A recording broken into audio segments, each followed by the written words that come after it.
بسم اللہ الرحمن الرحیم۔ ناظرین ایران میں بدلے کی جو نشانی ہے سرخ پرچم وہ لہرا دیا گیا ہے۔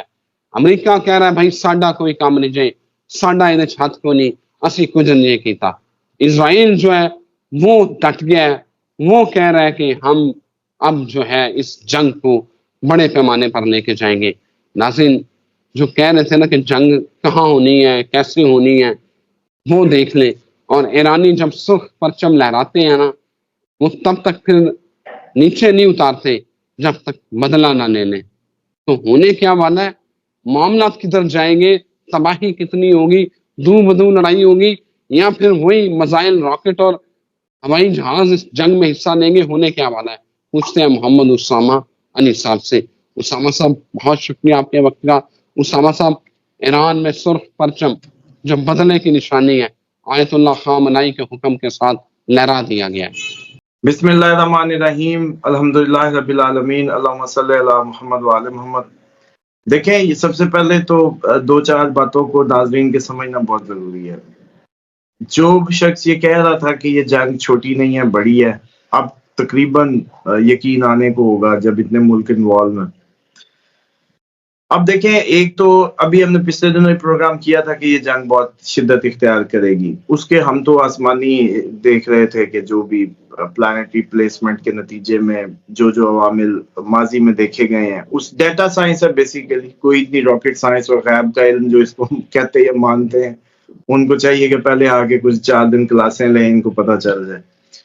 دوسری بات یہ ہے کہ یہ جو سچویشن ہے جو آپ نے ایران کے لیے، دیکھیں یہ 2-3 دفعہ یہ موقع بنایا گیا ہے کہ ایران کو پرووک کر دیا جائے، اور ایران کو وہ بار بار پرووک کرنے کی کوشش میں۔ سب سے پہلا تو ایک اعتراض اٹھایا جاتا ہے ایران پہ کہ ایران نے جی ایک تو حماس کی مدد ہی کرنی تھی تو سیدھی جنگ کیوں نہیں کر دی؟ مطلب بھئی آپ لوگ کمال کرتے ہیں کہ ایک مدد کرو، جتنی کی استطاعت ہے اتنی کرو، پھر پورے کا پورا جو ہے وہ کرو۔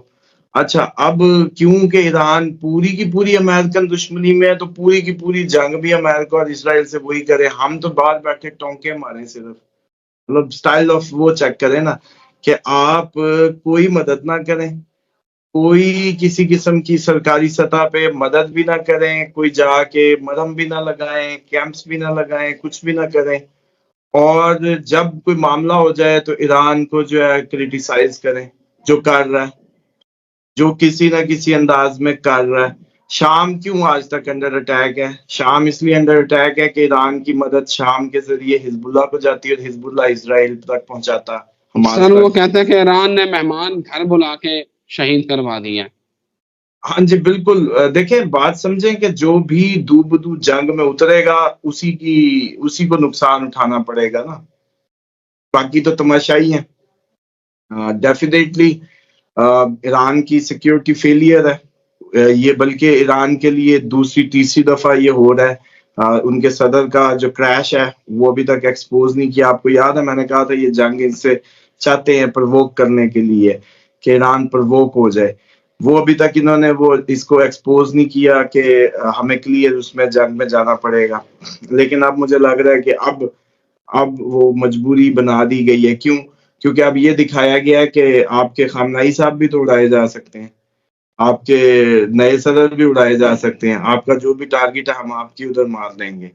اب یہ جو ایران ٹریگر ہوگا نا اس فیئر کو لے کے، اب وہ ٹریگر ہوگا، اور اب جو کاروائی وہ کرے گا وہ ایسی ضرور ہوگی کہ وہ اتنی تھریٹ کریٹ ضرور کرنے کی کوشش کرے گا کہ دوبارہ اس طرح کی اس کے ٹارگٹ جو ہے وہ نشانہ نہ بنایا جا سکے اس انداز سے۔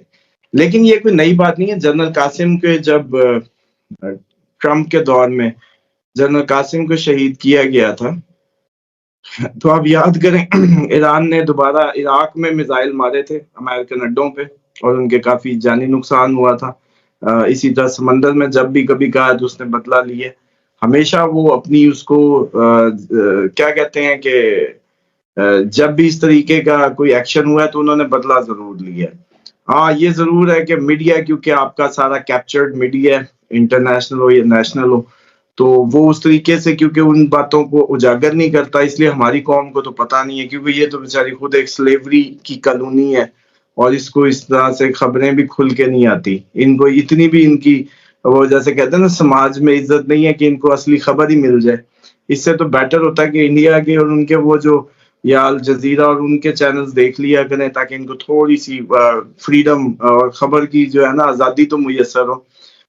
ایران نے اگر لال پرچم لہرا دی ہے، بیسیکلی یہ امام زمانہ سے مشروط ہے، اور لال پرچم جو ہے وہ امام کے ظہور سے مشروط ہے، اور لال پرچم جو ہے وہ اس وقت کا ہے جب وہ بدلہ لیں گے آ کے، اور اس طریقے سے لال پرچم جو بدلے سے مشروط کیا جاتا ہے، اور جب ان کا ظہور ہوگا تب بھی یہ لہرایا جائے گا لال پرچم جو ہے. تو یہ تو لال پرچم کی تھوڑی سی بیک گراؤنڈ ہے. دوسری بات یہ ہے کہ ایران اب کوشش کرے گا کہ اتنی واضح تھریٹ ضرور کریٹ کرنے کی کوشش کرے گا جس سے اسرائیل دوبارہ ایسی حرکت نہ کرے. یہ لاجیکل بات ہے، اس کو لکھ لیں. اب وہ حوثی حزب اللہ، کیونکہ کل انہوں نے حزب اللہ کے بھی دوبارہ اٹیکس کیے ہیں لبنان کے اندر، اور بلکہ سعودیہ نے اپنے شہریوں کو بلایا. امریکن کئی ایئر لائنز اب نہیں جا رہی، فلائٹس لے رہی، کیونکہ اب ان کو پتا چل گیا کہ ایران نے اب کرنا ہے. ہم نے اب اس جگہ پہ جا کے اس کے لیے وجہ نہیں چھوڑی کہ اگر تم نہیں بھی کرنا چاہتے جنگ تو اب کرو. پوائنٹ سمجھیں آپ. دیکھیں ایک صہیونی ریاست ہے، وہ کریٹ کی گئی ہے، اور اس سے پھر ایسے جاتے جیسے کہتے ہیں ایسے عوامل ایسے اقدامات کرائے گئے ہیں جس سے کچھ ایک دو عقائد سے ٹکراؤ کرایا گیا اور پھر اس کو کریٹ کر کے رکھ دیا گیا ہے مستقبل کے ایک بہت بڑے تنازع کی شکل میں. اب ایک لوکل تنظیم فلسطین میں 8-10 اور تنظیمیں بھی ہیں جن کا چائنا میں اب سمٹ ہوا تھا. ایک حماس ہی نہیں ہے، صرف القسام برگیڈ ان کی ایک علیحدہ سے ونگ ہے، یہ اس کی سیاسی علیحدہ سے ہیں. باقی کتنی اور نام لیتے رہیں تو 8-10 ہیں جن کو چائنا نے بلا کے اکٹھا آپس میں اتحاد کرایا ہے. اس کا مطلب ہے اس سے پہلے وہ متحد ایک پیج پہ نہیں ہے، ان کے نظریات اس معاملے کو لے کے ڈفرنٹ ہیں. حماس اٹھتی ہے اور سارا میزائل داغ دیتی ہے اسرائیل پہ. اب اس کے لیے آپ یہ سمجھیں کہ ایک ادھر کی تنظیم اٹھ کے وہ کرتی ہے، اور آپ کہتے ہیں کہ ایران پیچھے کیوں نہیں جا کے کھڑا ہوا؟ بھائی ایران جتنی جب وہ آپ سے بھی تو مانگ رہے تھے میزائل، پچھلی دفعہ یاد ہے جب پچھلے اس دفعہ نہیں، اس سے پچھلی دفعہ جب ایک دفعہ وہ معاملات بڑے تھے تو وہ کہہ رہے تھے کہ تم نے خود نہیں آنا، پوری دنیا کے مسلمانوں کو کم از کم ہمیں میزائل تو دے دو. انہوں نے یہی کہا تھا کم از کم میزائل تو دے دو. اچھا اب ایران نے کم از کم میزائل دے دیے کہ لو بھائی، ایران نے میزائل دیے تو جا کے ساتھ لڑا کیوں نہیں؟ بھائی آپ تو وہ میزائل دینے سے بھی قاصر ہیں. تو مسئلہ یہ ہے کہ یہ جو ہمارے برینز ہیں جن کو کنٹرول کیا جا رہا ہے ڈیفرنٹ سے اینگلز میں، یہ کوئی ایران کے ڈیفنس کی بات نہیں ہے. اس بات کو تھوڑا سا واضح ہو کے سمجھنے کی کوشش کریں. ایک قوم ہے وہ اپنی کنٹریبیوشن جو اس کو سمجھ آتی ہے وہ دے رہی ہے. تو طیب اردگان کدھر ہے جو برما میں پہنچا ہوتا تھا، برما میں جا کے بیگم کے ساتھ آنسو بہا رہا ہوتا تھا، وہ کدھر ہے؟ اب سر جا اس کے سے بولا دھمکی دی ہے، اس سے ڈائریکٹ اس نے کہا میں اسرائیل کے، ابھی پرسوں کی بات، 3 دن پہلے ہاں کی جی بات ہے. وہی میں بتا رہا اس ہوں نا، نے ہاں کب جب 70-80 ہزار بندے سے زیادہ بندہ مارا جا چکا ہے، اب جا کے جاگ رہا ہے. تو کتنا جاگ رہا ہے؟ اتنا کہ دھمکی دی ہے. آپ یہ کیوں نہیں کہہ رہے کہ بھائی ایران کی طرح تم بھی 2-4 نقلی میزائل تو مار دو، 400-500 فیک ڈرون تو چھوڑ دو جو 12 گھنٹوں میں پہنچے؟ نہیں سمجھ آ رہی؟ او بھائی جتنی کوئی کر رہا ہے اس سے تو آپ زیادہ کر کے دکھائیں نا.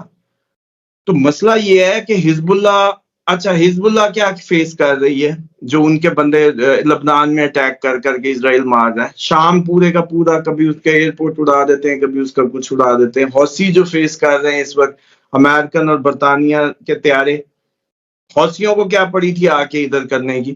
مطلب امت مسلمہ کا حال یہ ہے کہ ایک ان کا مسلمان مارا گیا، ایک ان کا وہ ظلم و ستم ہو گیا، اوپر سے جو کمزور ہونے کے باوجود اپنی کیپیسٹی میں جتنی اوقات ہے اتنا کوشش کر رہے ہیں، باقی باہر بیٹھے ٹونٹے مار رہے ہیں ان کو کہ بھائی تم نے یہ کیسے کیا، ایسے نہیں ایسے کرنا تھا. او بھائی اپنا تو جواب دو، تمہارے پاس اس سے زیادہ طاقت ہے، تم ایٹمی طاقت ہو، تم ایٹمی ملک ہو، تمہاری اپنی جو سب سے بیسٹ دنیا کی فوج ہے، سب کچھ ہے، ایئر فورس بیسٹ ہے، تم کیا کر رہے ہو؟ تم کچھ بھی نہیں کر رہے سوائے جگتے کرنے کے، اور جو اپنی اپنی کیپیسٹی میں کر رہے ہیں ان پہ ٹونٹیں کرو۔ دوسری بات یہ ہے کہ یہ جو بات کی جاتی ہے کہ جی مہمان بلا کے، یا یہ جو آج کل بڑی میں پکچر دیکھ رہا تھا کہ جی وہی حرکت ہے کوفیوں والی، تو بھائی آپ نے بھی تو وہی حرکت کی ہے کہ آپ بھی تو 72 میں بھی نہیں تھے، کوفہ میں بھی نہیں تھے، آپ بھی گھروں میں ہی تھے، نہ آپ کربلا میں تھے نہ آپ بات ہے، باقی آپ تو اس 80% کا پارٹ ہے جو گھروں میں بیٹھے تھے اور نمازیں اور روزے اور تسبیحاں چل رہی تھی آپ کی، آپ آج بھی وہی حرکتیں کر رہے ہیں۔ تو کم از کم اب آپ کوفیوں میں نہ جائیں، کربلا میں تو کھڑے ہو جائیں، جا کے فلسطین میں تو پہنچ جائیں، باہر بیٹھ کے جو جگتے کرنی ہے تو کم از کم ادھر تو پہنچیں۔ اور جب ہم نے پروگرام کیا اور میں نے بڑا واضح کہا کہ اس ٹائم یہ فتویٰ ایشو ہونا چاہیے تھا کہ ہماری کوئی نمازیں اور یہ واجبات قبول نہیں ہو رہے، کیوں دنیا میں ظلم ہو رہا، اور مسلمان ڈر کے انہوں نے چیک کر لیا کہ ان کے جسموں میں کتنا خون ہے اور کتنا جوش مارتا ہے۔ یقین جانے کوئی مجھے نہیں محسوس ہوتا، شرمندگی ہے، اور بہت زیادہ شرمندگی کے ساتھ یہ فیل ہے کہ آگے ہمارا بنے گا کیا اگر ہم اتنے ہمیں بے حسی کے انجیکشنز لگ چکے ہیں کہ اب ہمارے آپس میں جوتے مارنے لگتے ہیں اور فضول ایک ٹولہ کریٹ ہوا ہے۔ حالانکہ جب یہ میسج کرتے ہیں شیعہ سنی کی کیا ایگزسٹنس ہے، اتنی ان کی تعداد ہے، یہ سارے کا سارا جو جیسے کہتے ہیں نا کسی کام کا نہیں ہے، یہ صرف اور صرف وہ جیسے کہتے ہیں کہ وہ جیسے کہتے ہیں آسمان سے گرے، کہیں بھی گر گئے تو یہ اسی پریکٹس میں موجود ہے، اور جب کہ ایک دوسرے پہ ٹونٹے مار رہے ہیں۔ کافروں کا انہوں نے آج تک کچھ نہیں کیا، دشمنوں کا کبھی کچھ نہیں کیا، لڑے ہیں تو آپس میں لڑے ہیں، اب بھی جی اب طالبان آ رہے ہیں جی، چیک کریں، ادھر بھی مسلمان ادھر بھی مسلمان، یہ پرانی تاریخ ہے ان کی۔ کربلا میں کون سا کافروں نے آ کے مارا تھا؟ یہ جو کہتے ہیں کہ آپ دوسرا 1 لاکھ کا لشکر تھے، اگر آپ کوفی نہیں تھے تو کربلا میں نہیں تھے تو آپ سے دوسرے لشکر میں تھے، آپ ایک سائڈ پکڑیں، کون سی سائڈ پکڑنی ہے پکڑ لیں۔ اور دوسری بات یہ ہے کہ اب طالبان جو بنائے گئے ساری کہانی سب کو پتا ہے، کل بے نظیر صاحبہ کا، بلکہ میں آپ کو کلپ دیتا ہوں وہ دیکھیں اور اس کو چلائیں اس کے ساتھ ہی کہ وہ کیا کہہ رہی ہیں۔ وہ اس وقت کی ساری میڈ آج آپ کے گلے کا عذاب مار کون رہا؟ آپ۔ اچھا اس سے پہلے جتنی جنگیں ہیں، ایران عراق جنگ میں اتنا مسلمان مارا گیا، کویت پہ صدام چڑھ گیا، کبھی سعودیہ پہ چڑھ گیا، جدھر جدھر گیا جنگیں۔ اچھا آپ یہ چیک کریں کہ سب سے زیادہ اس عرب میں اور ہمارے اس میں مسلمان سے لڑا ہے، مسلمان نے مسلمان کو مارا ہے۔ اب جب دشمن سے لڑنے کا ٹائم آیا تو ان سارے کے اتنے سارا بلاک ادھر نہیں لڑ پایا، اتنے سے اسرائیل سے، چیک کریں ذرا۔ اور ابھی ان کے مطلب چلو جی وہ کافر ہے، تم ثابت کر دو کہ تم مسلمان ہو، عمل سے ہی ثابت کرنا ہے نا، اب کہنے کو تو وہ بھی مسلمان ہے، تم بھی مسلمان ہو، سارے ہی مسلمان ہیں، تو بھائی کوئی تو دکھاؤ کرزما۔